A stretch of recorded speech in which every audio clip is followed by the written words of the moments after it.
the sounds the camels make, so that we begin explaining our story.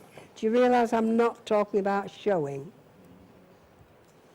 We begin explaining our story with all the sounds of the camels kneeling. Ready? I'll close my eyes and I'll tell you what you've made me hear.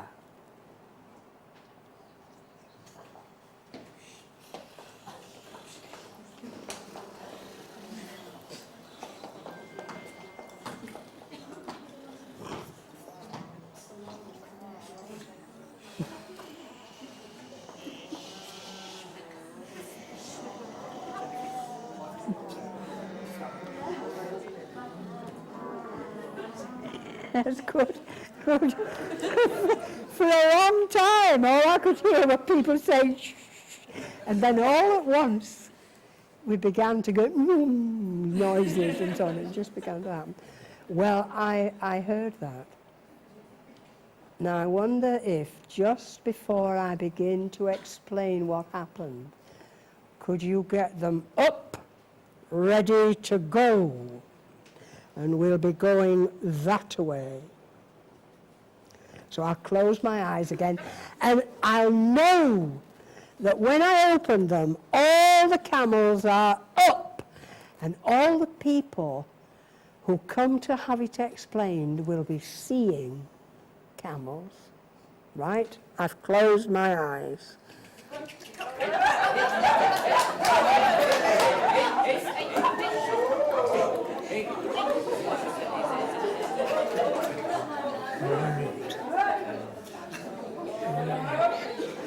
Great. I reckon. Okay, I reckon I would believe that you were leading camels.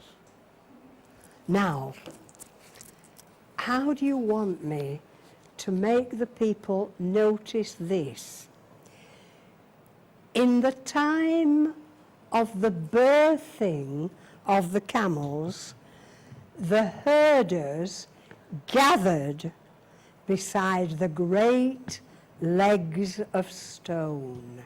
Now, where do we want them to see the great legs of stone? In this place. Where shall we place the great legs of stone? You think a long way off, right? Or in the middle. Or you think in the middle.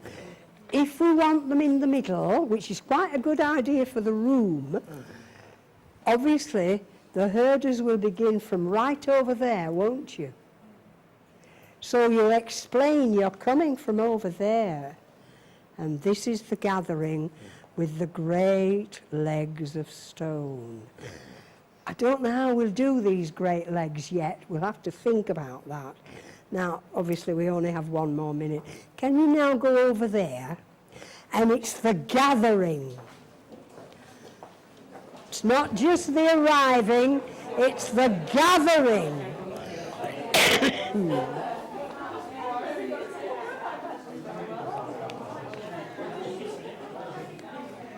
All right, okay. We've got 3 minutes, so come on. Right.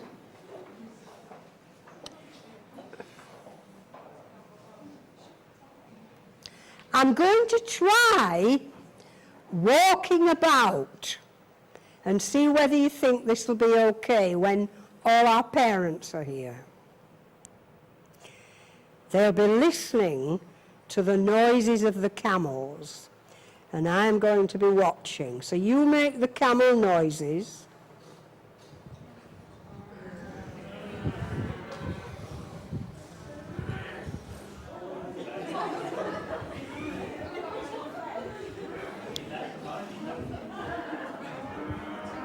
Just a minute. Just a minute. I do hope that people are really serious with these very, very tired, heavily laden camels. They've all got babies in their tummies. They're not just trundling along. And there's none of them running. It's serious. Right. Now, I'm going to explain it, and then you'll make it seem to happen. And remember, they gathered. They didn't collect. They gathered round the great legs of stone. Are you ready? In the time of the birthing of the camels, the herders gathered beside the great legs of stone.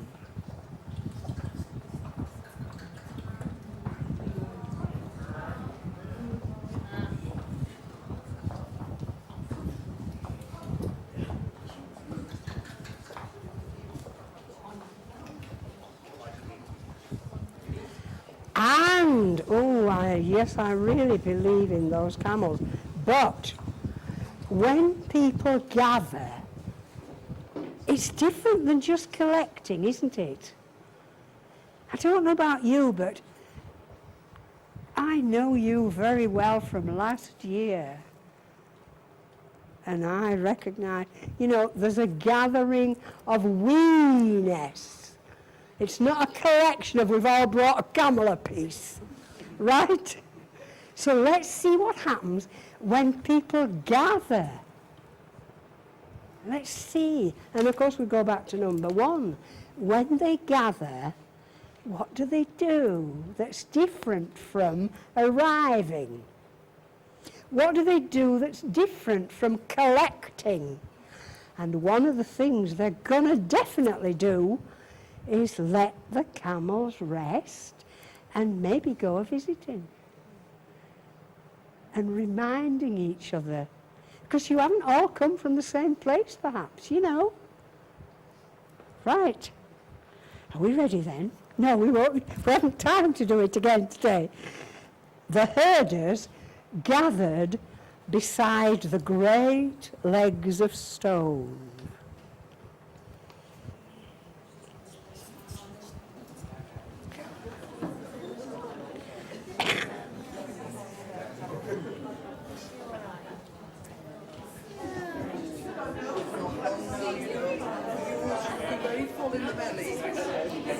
Right.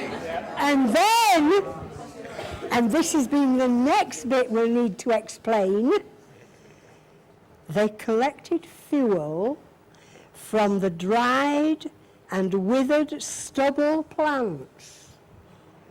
Dried and withered stubble plants. Can you get that in your fingers? We're back to number 1. Withered and dried. And where shall the fire be?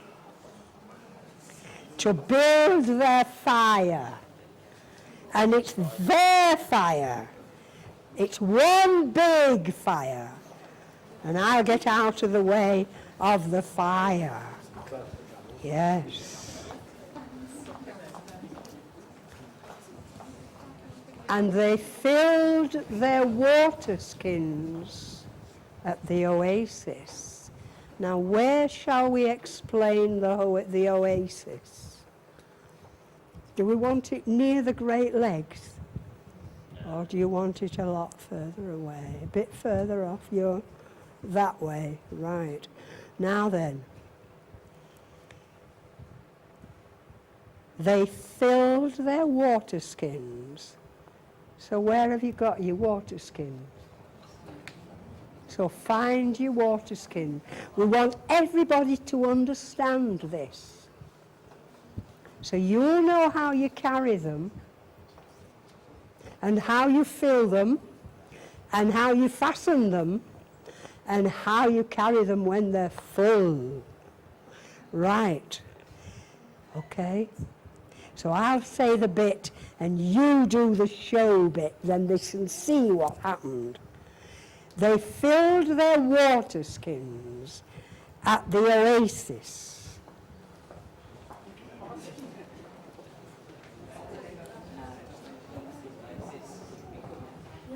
That's right. Okay, rest. Okay, rest. We haven't time to go forward with it. But it's not a case of saying, okay, I'll just read the story and you do it.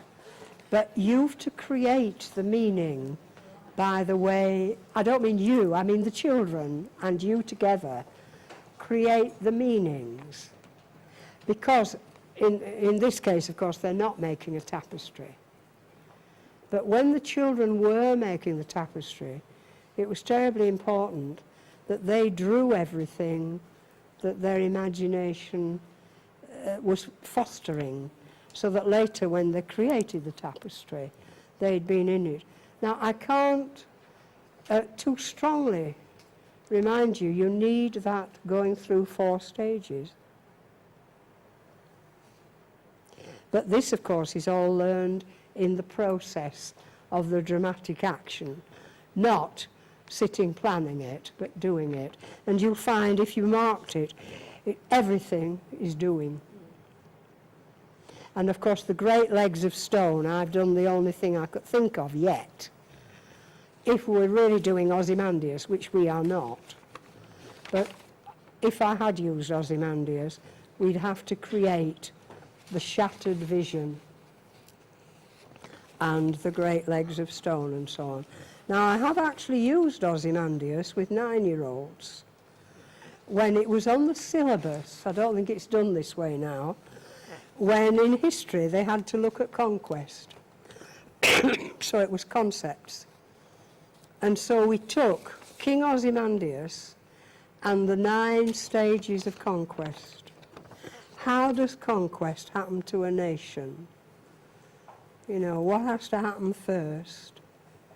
In this case, the first thing was by chance. Some people discover a very rich land by chance. So the first stage of conquest, we find others. And in this case, we went through 9 stages until finally the old king was dead. And so they worked entirely in drama right through, using Shelley there. You've been ever so tireless. I appreciate it, and what good it's done, I don't know. But I've tried to share the way I think when I'm planning a mantle. And it looks like hard work, but if you've managed these few things well, the rest of it will come because of what you've got, because you now use it as fodder for it. What does it say here about, is there anything here about this, or can we make conclusions because of that? So it's very tentative. I mean, we need at least 2 days to see how you'd then use what you've actually provided. It is always the question in Mantle, how will I get the information to them without it being teacher telling? And it must have a context that needs curiosity. And it must have information that curiosity can make yield. And that is absolutely fundamental. Because in the real world, if somebody says, you know, will you supply us with so many beams of wood or whatever to build something, and you're building a church or doing a stained glass window or whatever it is, whatever you provide has to yield the process of creating a stained glass window.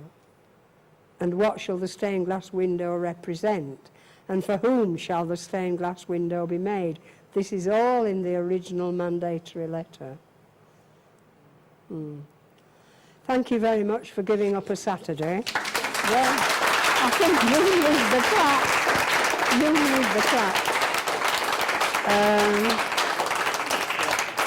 I really, all I do is just like get up and try the different challenges that I've got to do. The Fire of London, you see. And I'm at this stage now with the Fire of London. How on earth can I avoid Peeps burying cheeses. How can I avoid that bread shop or whatever it was called? How can I get out of that box?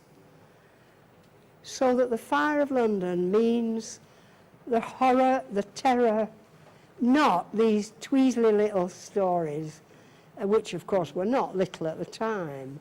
And do I need Pepys's diary? And when you start on an idea for a mantle, really what happens to me is you start, it's like when you're pregnant, you notice everybody else who's pregnant. Well, in my case, with the Fire of London, I'm thinking, NATD, Fire of London, one day, you know, I'm not doing Pudding Lane, so I know what I'm not doing is important to get clear. I'm not doing it because I don't know how to make it new. I just don't know how to get rid of all the previous bits and bobs. And I haven't yet found my copy of Pepys's diary. And then, serendipity. I hear a man on the radio saying he'd just written a book on what happened the day after the fire. And Pepys and Christopher Wren and the mayor, I haven't read the book yet, but I bought it straight off. Christopher Wren, the mayor, and a merchant from the Goldsmiths Guild, I think, met among the ruins of St. Paul's and said, London shall rise again. Now, I reckon that will teach us what a hell of a time that fire was. Before you can raise St. Paul's again, you've got to clear it and keep that which is precious. And they reckon, this historian who was talking reckons, London was shaped on that day when they said St. Paul's will rise again and all the streets shall occur as a new city. So I'm looking forward to reading the book, and if you're a member of NATE and you are there, you might see what a problem I've made for myself. But I have avoided bloody Pudding Lane if I can. So thank you very much. A lot of new wigs, weren't there? Yes. But when you think of, I do need Pepys, you see, because of his description of which direction the fire came and also how much of St. Paul's was burned. And until I read Phoenix, which is the name of this book, it's about a month since it was published, and I was just lucky, you see. And I think it pays you to be a bit perverse. A bit perverse. Because what you can do is make strangely sensible. Okay. Thank you very much. Thank you.